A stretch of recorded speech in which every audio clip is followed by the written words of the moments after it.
O corpo contém estes sinais que se revelam como expressões psíquicas complexas. No espaço clínico, podemos vivenciar o sentido das emoções, transformar a intensidade e criar um novo equilíbrio dinâmico.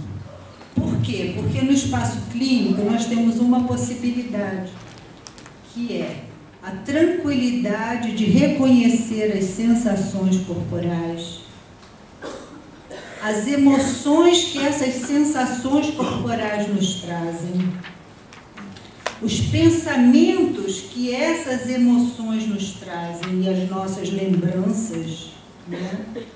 E o nosso agir, como a gente age frente a essas sensações corporais. Reich dizia que o método dele parte das sensações de órgãos. Tem um órgão que a gente reconhece claramente, o coração, né? Se está esquisito, meu coração vai bater mais depressa, né? Então, esse movimento é um movimento que a gente reconhece. Os outros órgãos, as vísceras mais ou menos, assim. Mas é possível a gente reconhecer. Trabalhando os níveis, é possível que a gente reconheça se está bem, se está saudável, se não está. Né? Com essa tranquilidade de chegar no profundo, sem medo. Na verdade, não é sem medo, mas é sem medo de sentir medo. Acho que o pior medo é o medo do medo. Para mim, pelo menos. Porque o medo do medo nos faz tamponar a nossa sensação. Então, eu estou com medo, mas não devia estar. E aí, eu já tamponei de que órgão vem essa sensação. Né? Qual o pensamento que me traz isso? Que lembrança me traz isso? Porque todos os nossos padrões têm lembranças. E as lembranças estão lá, na flecha do tempo.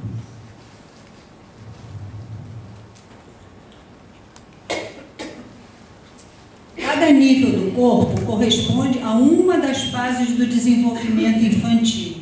Nele está contida a história das relações objetais, a relação com o objeto que influenciou o traço de caráter e a formação do caráter. Então, no nível do corpo, a gente sabe, isso a gente vivencia claramente a história contida naquele nível corporal.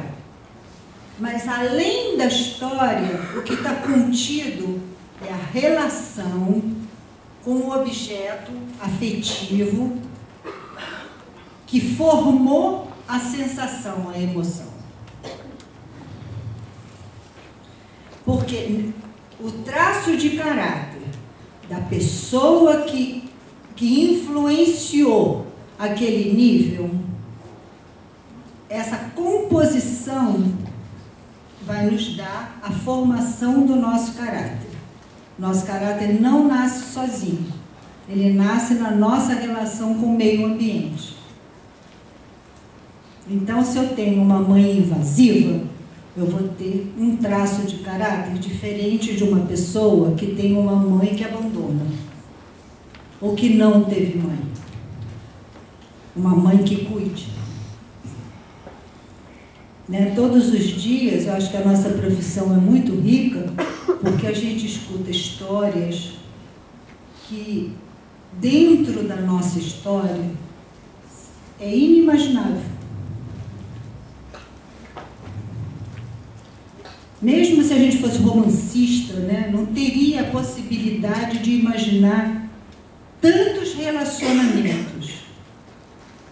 Porque cada pessoa, imagina, ela tem relações com campos de energia desde a vida intrauterina. E o nosso privilégio é que essa pessoa vem compartilhar conosco essas relações. E ela busca se transformar na relação com o terapeuta.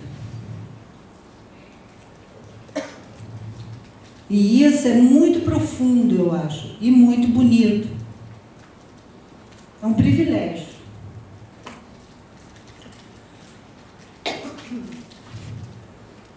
A avaliação energética considera quais os efeitos que fatores estressantes ao longo do tempo tiveram na capacidade pulsatória vital do organismo, a intensidade e a qualidade do movimento da energia. Aí, a partir disso, né? Disso é do quê? Dos traços da linguagem corporal, da linguagem verbal, da linguagem energética, da linguagem das relações, né? Nós vamos elaborar uma hipótese diagnóstica e um projeto de trabalho. É só um projeto, hein, gente? Na energia, a gente nunca sabe o que vai dar. Mas a gente tem que ter um foco, então a gente tem um projeto. A gente só não sabe o resultado do projeto. Esse não saber, tem muito terapeuta que não gosta de sentir, não. Quando aparece uma pessoa e traz assim, alguma coisa assim, bem diferente, aí o terapeuta pensa assim, e agora eu vou fazer o quê?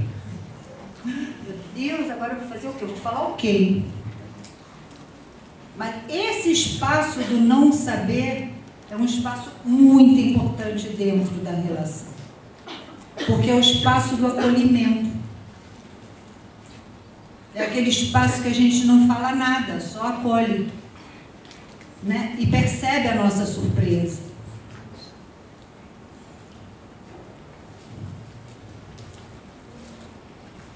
Então, elabora uma hipótese diagnóstica que abrange o aspecto energético, o aspecto estrutural e o aspecto caracterial da pessoa, observando a linguagem verbal, a linguagem corporal e a linguagem caracterial.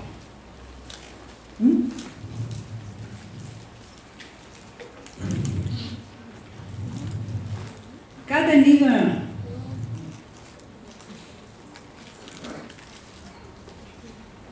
Acho que eu repeti ali, né? Bom, cada nível do corpo corresponde a uma das fases do desenvolvimento infantil. Nele está contida a história das relações objetais, a relação com o objeto que influenciou o traço de caráter e a formação do caráter. Portanto, os 7 níveis do corpo possuem frequências vibracionais diferentes, dialogam entre si e nem sempre sentem e expressam a mesma emoção, já que suas marcas surgiram ao longo do tempo, correspondendo a diferentes fases. A simultaneidade da onda e da pulsação, assim, né? O vivo, ele pulsa e ondula ao mesmo tempo. Então, isso é um processo simultâneo, né? A simultaneidade da onda e da pulsação gera um diálogo interno e também um diálogo com o outro. Esse diálogo se dá em 2 eixos. O sentido vertical, céfalo-caudal, corresponde à onda de energia no corpo. E o sentido horizontal, a pulsação, a busca do contato externo. Não sei se vocês podem sentir, né? Cada um de vocês tem uma onda e uma pulsação que percorre o corpo nesse exato momento. Mas também tem uma pulsação. Essa pulsação é que nos leva ao movimento de contactar o externo.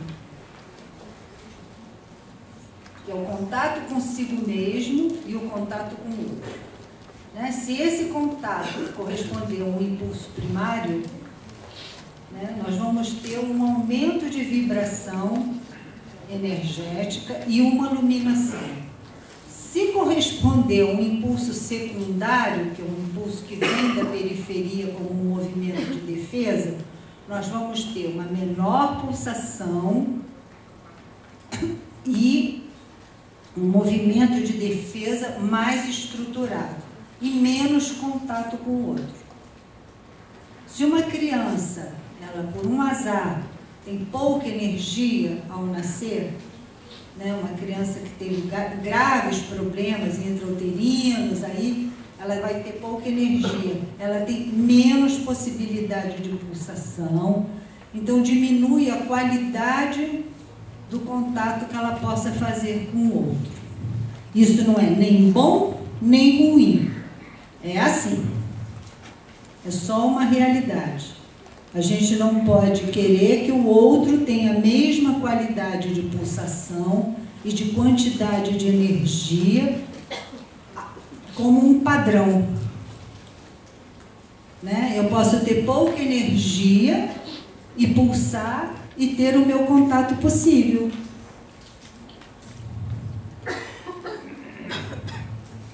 A análise haitiana observa o diálogo entre esses inconscientes presentes na expressão verbal corporal e a maneira como a pessoa estabelece suas relações possíveis. A análise haitiana observa em cada nível a bioenergia, a relação objetal, a fase evolutiva, a passagem de fase, o traço de caráter, a passagem de campo e o cérebro, ao mesmo tempo. A partir daí que a gente faz um diagnóstico. Né? O cérebro, por quê?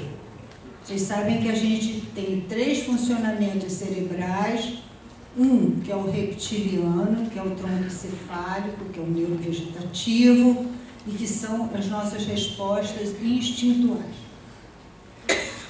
Comum a todos os répteis, por isso o reptiliano. O límbico, que é a nossa parte do cérebro, que guarda as impressões energéticas afetivas, que é comum a todos os mamíferos. E o neocórtex,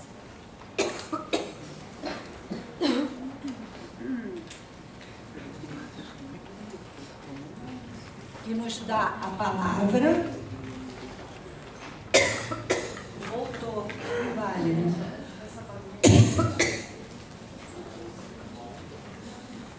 Então, o neocórtex que nos dá a palavra e a possibilidade de raciocínio.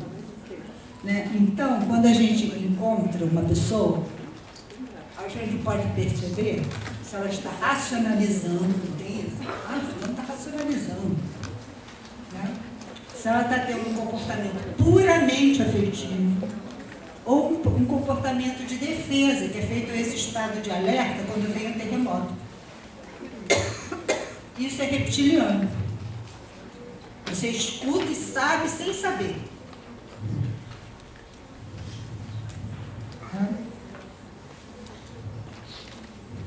A passagem de campo. A passagem, ela é muito importante. Por exemplo, o parto. O parto é a passagem da vida intrauterina para a vida neonatal. O desmame. O desmame, ele marca um campo de afastamento daquela primeira figura afetiva. Né? O momento que a criança começa a andar, ela começa a reconhecer que existe uma família, é uma outra passagem. Quando a gente vai para a escola, que a gente vai entrando no campo social, ou mesmo na pracinha, outras crianças, os campos, eles são simultâneos muitas vezes. E essas passagens nos marcam. Algumas pessoas, elas buscam a terapia no momento de uma passagem. Por exemplo, no momento de separação. Né? No momento que ela vai entrar para a universidade, por exemplo. No momento que ela saiu da universidade e vai entrar na vida adulta. É um momento de passagem. Quando a pessoa chega falando de uma passagem, nós já sabemos que ela tem uma marca em alguma das passagens. E aí vai ser o nosso foco e um princípio de projeto.